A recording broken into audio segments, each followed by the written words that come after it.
them. We design the packaging which is comfortable to them and which makes our warehouses to process the goods faster. This is just an example. Packaging is one of the things. Like this, we partner with the vendors and train them and change their processes and our processes to align with their processes to ensure that they meet the requirements of the omnichannel environment. It does not just stop there. Then the goods have to be transferred, have to be picked on time from the factory gate, have to be transported to the warehouses on time. So sometimes the food procure, sometimes or many times the food procure is not there when the vendors are working on omnichannel environment or other services are possible. So the transporters have to innovate. It has to be a combination of PT and LPO. We started working with the transport service providers. We call them partners. We don't call anyone vendors in our organization, all our partners, business partners. So we started working with the third-party logistics partners and to innovate some of the transportation models which didn't exist in the industry. Warehousing, huge changes in the processes systems. So it's not just WMS and ARS. It's not just auto replenishment system and WMS takes care of that.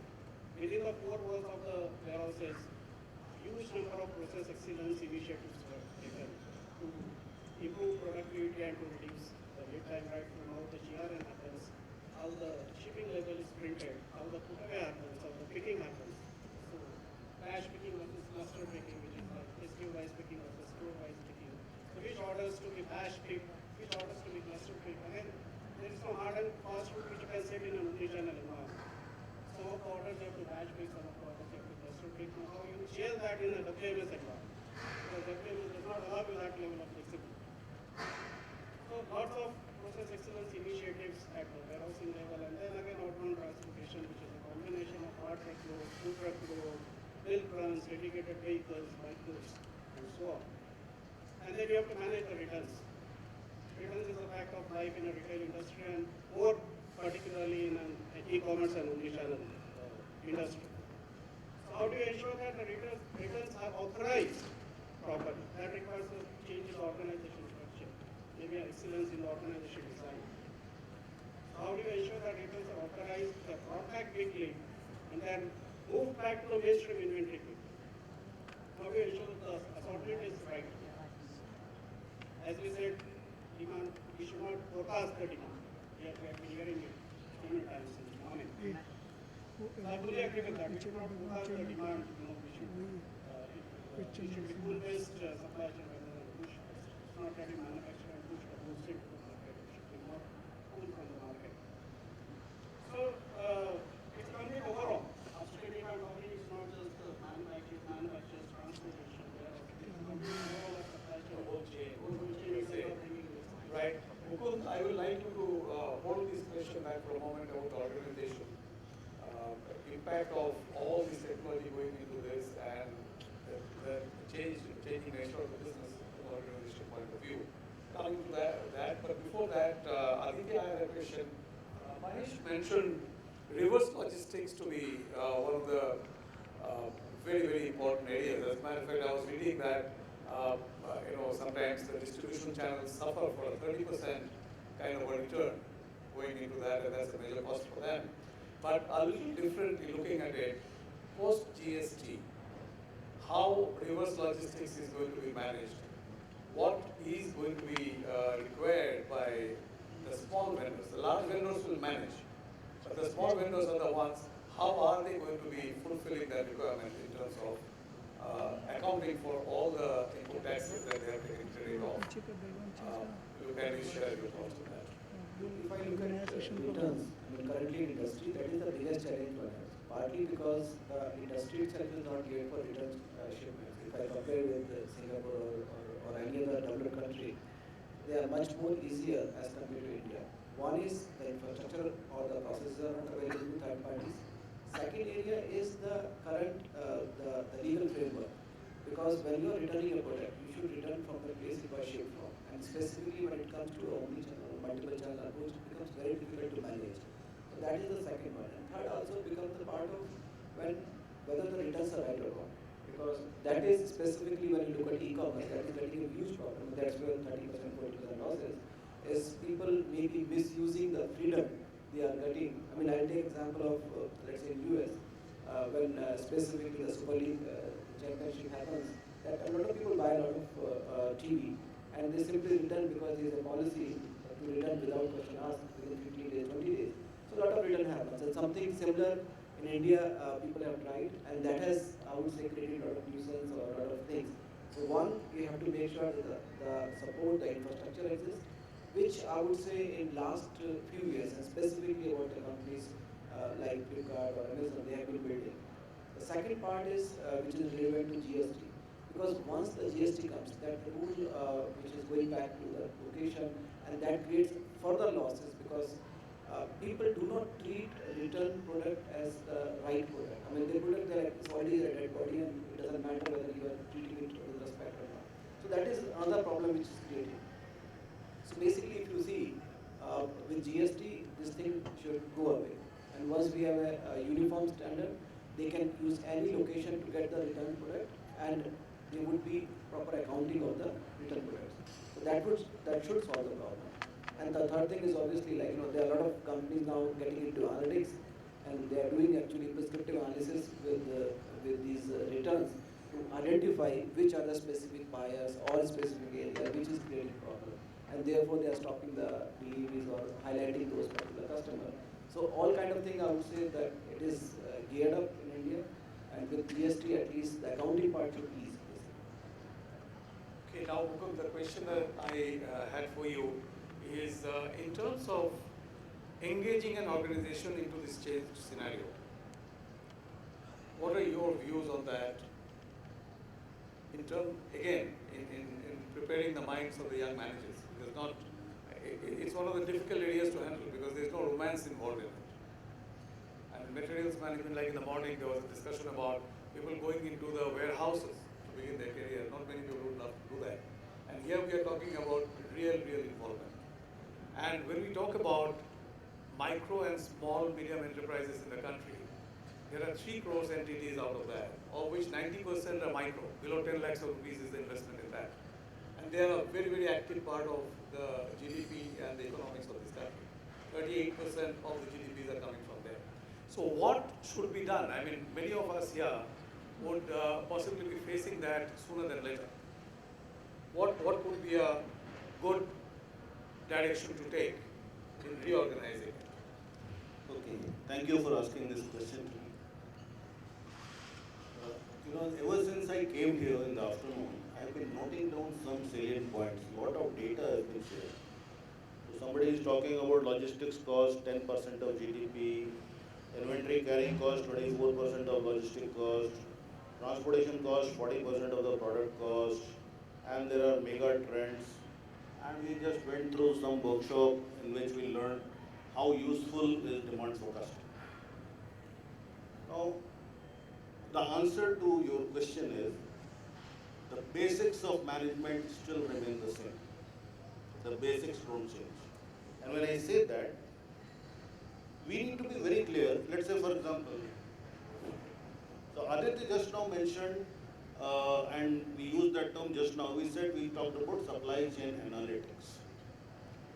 Now, this is something which is becoming common. It's not that these informations were not available, but these informations are being put to better use. Now, the point I want you to think is, if you bring analytics for business purpose, those people who can do good analysis, have you thought that what do you want to do with them when you bring them in your organization? Those who are good in analytics, other than knowing basic analytics, so the guy will start with, let's say, an MS Excel, and he will graduate into some kind of a software analytics. What will you do with him? So you have to start thinking from basics. Let me ask you another basic question, and you have to allow me some time on this. So the question is to the audience. Which is the biggest retail chain in the world? Before Walmart, which was the biggest retail chain?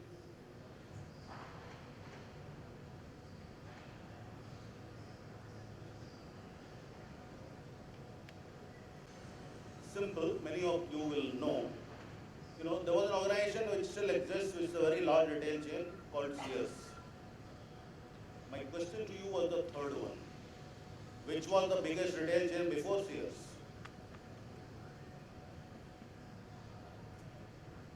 Which is 100 years old. 1914, the biggest retail chain in the world used to be an organization called Montgomery, which you might not have heard of.